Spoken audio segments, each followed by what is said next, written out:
So we're looking in the shoulder of a 44-year-old firefighter who had a traumatic dislocation, dislocated posteriorly.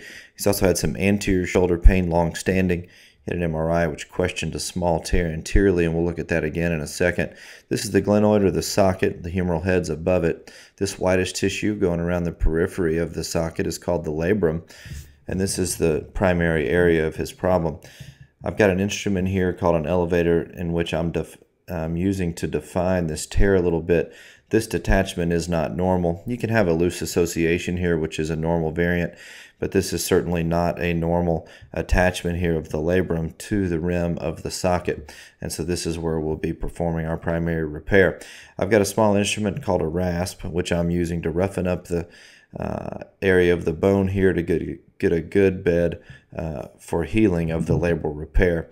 This is the elevator anteriorly, and I'm using it to open up this small little area where he had a labral tear anteriorly as well. This was clearly seen on the MRI and when we looked from the other angle before we moved the camera. This is a shaver. I'm removing a little bit of frayed tissue here, trying to get a nice clean margin, taking care not to remove any normal tissue. This instrument here is called a switching stick. I insert it to make sure that my angle is going to be appropriate, and then this is a drill guide which I've placed over the switching stick. I place it on the rim of the socket, and we're drilling here for our hole for the anchor which we'll use to repair the labrum. There's our anchor, and it's being tapped into place now. Once it's tapped into place fully, I'll remove this guide, and we'll be left with what looks like sutures or stitches just growing from the bone once the anchor is secured deep below the bony surface. So we remove the guide. Here are our sutures. I'm going to bring an instrument in from the front of the shoulder, grab all 4 of these sutures and take them out the front. I'm going to bring an instrument in the back of the shoulder here, and what we're going to do is I'm going to pierce this tissue. Make sure that my tension is appropriate. I'm going to pierce the tissue and then sneak beneath this labral tear and then feed this purple suture, which you'll see come into view here, into the joint. Now I'm going to bring an instrument from the front of the shoulder and I'm going to grab this purple suture, and I've tied this purple suture to one of the stitches out the front of the shoulder, and then by pulling on the other end of this purple suture, we've shuttled one limb of this suture. I'm going to bring the same instrument in from the back of the shoulder now and grab its mate. And you can see here one side of the suture has been passed through the tissue and one side is not. I'm going to tie an arthroscopic knot here and slip this knot down, making sure that the tension is right, completing the repair for this one stitch. And then we'll repeat the process here. I've fed the purple stitch in, I've grabbed it, I've shuttled it, I've got a small little tangle there in that stitch, and we'll get that untangled in just a second. So this anchor has the ability to give us 2 different sutures through the tissue.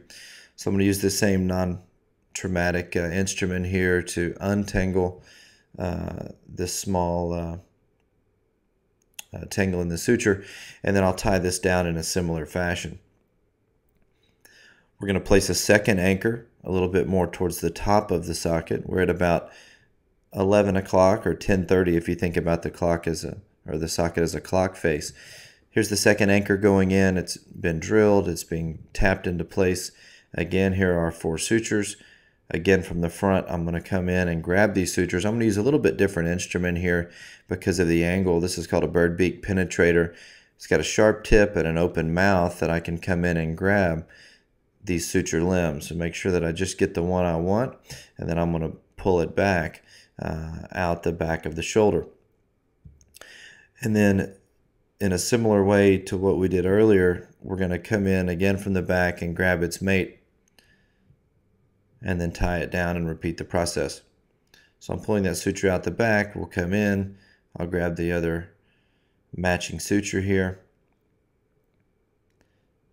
We'll take it out the back, and then we'll secure that down. I've passed that. I've come through to grab the other suture here, grab this pinkish lightly colored suture, and again repeating the process so that we get a total of 4 sutures in the back, giving us excellent anchor points here. I'm tying that final knot down, and we make sure that our knots are not on the rim of the socket. We want to make sure they're off to the side and hidden within the capsular tissue. So there's our posterior labral repair. It looks good. The small hole anteriorly, we're going to repair in a similar manner. This only needs one anchor. We'll place a guide here. The anchor is going into place. And then I'm going to use that bird beak penetrator again due to the angle.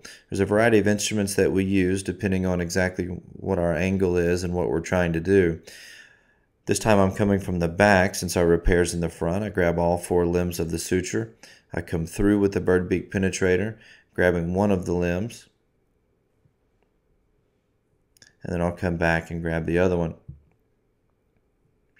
Now in this video I've already tied the lightly colored suture. So this is the last of our 2 sutures. Once it's tied down, we want to make sure again that our knot is not on the surface of the glenoid and that it's hidden off to the side. Take a final look around the shoulder here. I've moved the camera. Now I'm looking from the back, and there's biceps tendon. We're looking across the socket to our anterior labral repair. Here's a few still shot photos at the conclusion of the case, our anterior labral repair viewing from another direction, and our posterior labral repair.